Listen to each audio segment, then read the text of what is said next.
Long Island is basically a melting pot of history, of uh, alphabet agencies, military facilities, some more famous than others. I guess a lot of folks now are familiar with an area known as Montauk, where the Montauk Project occurred. There was a Netflix series that came out that popularized this historical event.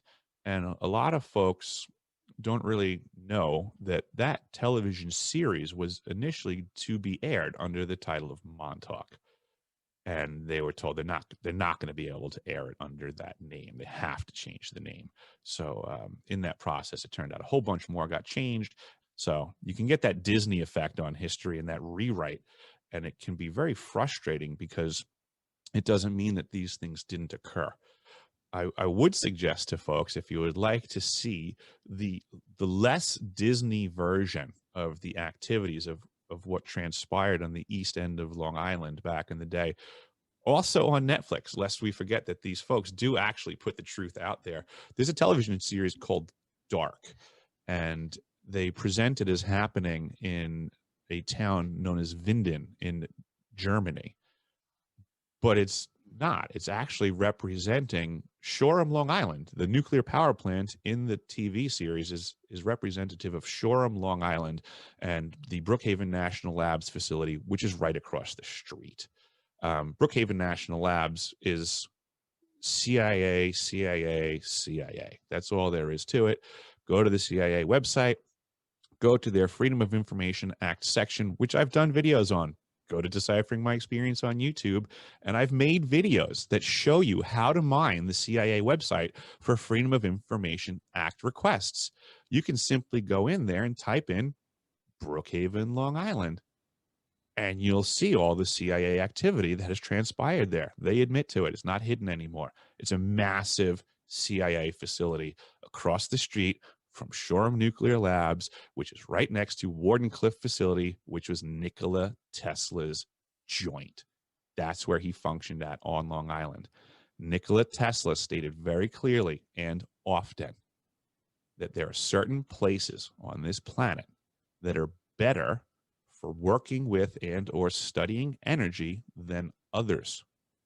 Apparently, nobody has ever disagreed with Mr. Tesla, because nobody's ever stopped working on energy in that area since he first put his structure up. They simply blew his up, built a nuclear power plant next to where his facility was, funded by the locals, because at the time it was built, the power supply was privately owned entity on Long Island. What an oddity that a privately owned corporation was allowed to build a nuclear power plant.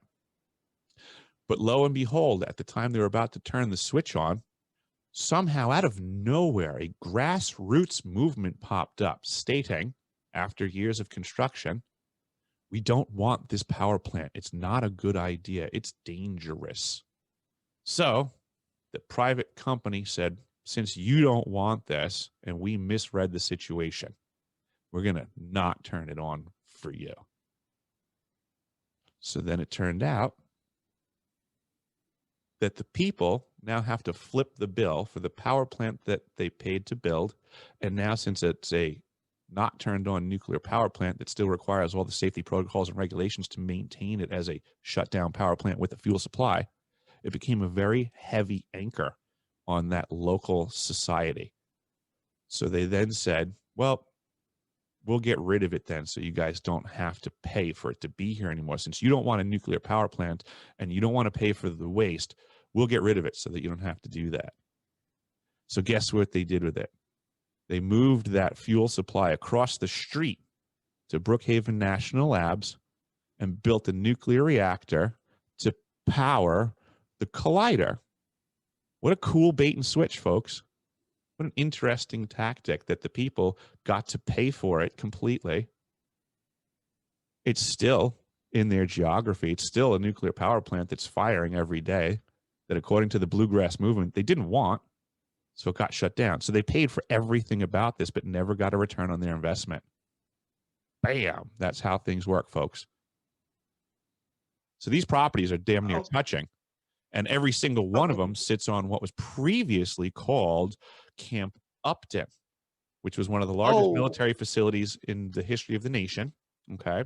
Camp Upton had on top of it, at a point in our Long Island history, a facility known as Camp Siegfried, which was the ooh, recreational facility for all the Operation Paperclip people we brought over. It was a Nazi camp on the North Shore of Long Island in an area now referred to as Yaphank or Germantown. really? Check out the series Dark and learn about what you can do when you take god awful amounts of electrical power and start messing with the magnetosphere. Ooh. Literally called the show Dark for a really good reason. It's not a feel good show. It's very true, and that's what people do need to understand. The show does depict, in some capacity, the experiments on children.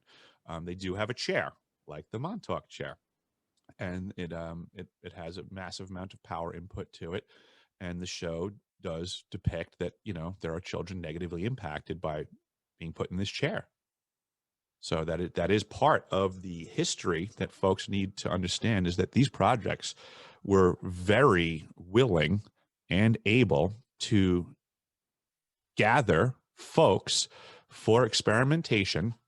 As the CIA documentation states very clearly, unknowingly or knowingly. It didn't really matter to the government. As long as they could find the right specimen, they would bring that person in. If they could do it with that person knowing, so be it. If they needed that person anyway and they couldn't know about it, then they did it unknowingly. They had paperwork processes for every direction.